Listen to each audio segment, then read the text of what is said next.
In lesson 26, we really delve into figuring out percents of numbers. What represents a part, what represents a whole, and really thinking of percents as a number out of 100. So we will be using equivalent fractions like crazy in this lesson. So you've got to get really good at reducing and finding equivalent fractions. So for the first example, it says, what is 15% of 60? And I know that 15% is 15 over 100. Now, it would be really nice if we could make an equivalent fraction out of 60, because then we would know the numerator is the answer.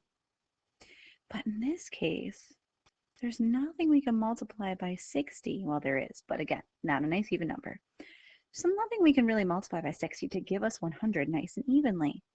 So here's the strategy we need to employ. We need to figure out how to reduce 15 100ths to get a number in the denominator that we can multiply by a nice even number to give us 60. So let's reduce. First, I want to divide by, let's do 5 because that's an easy one. 15 divided by 5 is 3, and 100 divided by 5 is 20. Then you look at the reduced answer and you say, is there something that I can multiply by to give me 60 in the denominator? And now there is. Now it's nice and easy.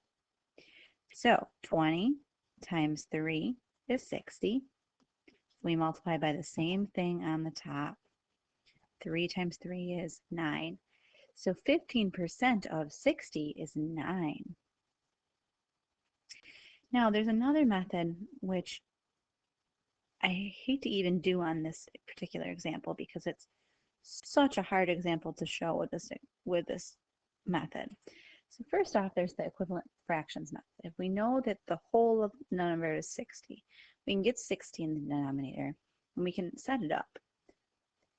There's a tape diagram method, and it tends to be a little tedious, and here's why. On one side we want the number, the whole this time is 60, and on the other side we want 100. We want to make lines so that one line is nice and evenly 15%. But we can't count by 15 because we don't hit 100. If we do 15, we go 15, 30, 45, 60, 75, 90, 105. We go right past 100. So we could go by tens, then we skip over 15. If we go 10, 20, 30, we skip right over it. So we have to go by fives, which is kind of a pain because if you split up 100 into fives, you're going to get 20. So halfway would be 50.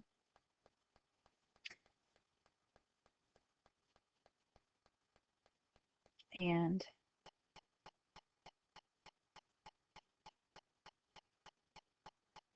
if I want to split this up into 20, then that means it's 10. So 1, 2, 3, 4, 5, 6, 7, 8, 9, 10. So that would be 5, 10, 15, 20, 25, 30, 35, 40, 45, 50.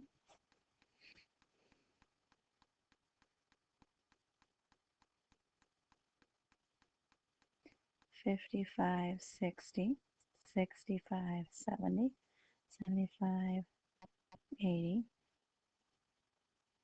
85, 90, 95, 100. And what we're looking for is this amount right here. In order to figure out what each tick mark is worth here, we look at the top and we know that it starts at 0 and ends at 60. And I know that there are 20 tick marks. So 60 divided by 20 is 5. So that means I'm going by 5. I'm sorry. 60 divided by 20 is 3. That means I'm going by 3s. 3, 6, 9, 12, 15, 18, 21, and so on. And I should end up at 60 because 3 times 20 is 60. And I can see that it's 9. This might be an easier way to think sometimes, but it's not always the quickest way, but it will be 9. Okay, now 40% of a number is 56. So this time 56 is quote unquote the answer. So that means it's 56 out of some number I don't know, is equal to 40 out of 100. And if I set it up that its percent, 40 over 10, is equal to 56 out of a number, and I don't know what the number is, so I called it n, there's nothing I can multiply here nice and evenly. So we're going to use the same technique to reduce this fraction. So 40 out of 100 is the same as 4 out of 10. Now the question is, can I get that to be something out of this? And what is 4 times what will give me 56? Let's see if that works out. 4 goes into 5 once. I get 1, bring down the 6, and 4 goes into 16 4 times. So actually, that's perfect. 4 times 14 gives me 56. So that means that if I multiply this times 14, I will get 140. So 140 is my answer. 140 is the original number. Now I'm going to show you the other way to do it, just for ease here. But again, this is going to be lengthy. This time I want to go by tens. And the reason I want to go by tens is because tens will hit 40 right on the nose. Okay, so halfway is 50%. Starts at 0.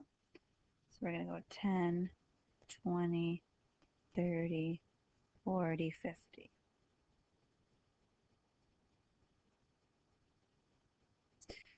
60, 70, 80, 90, 100.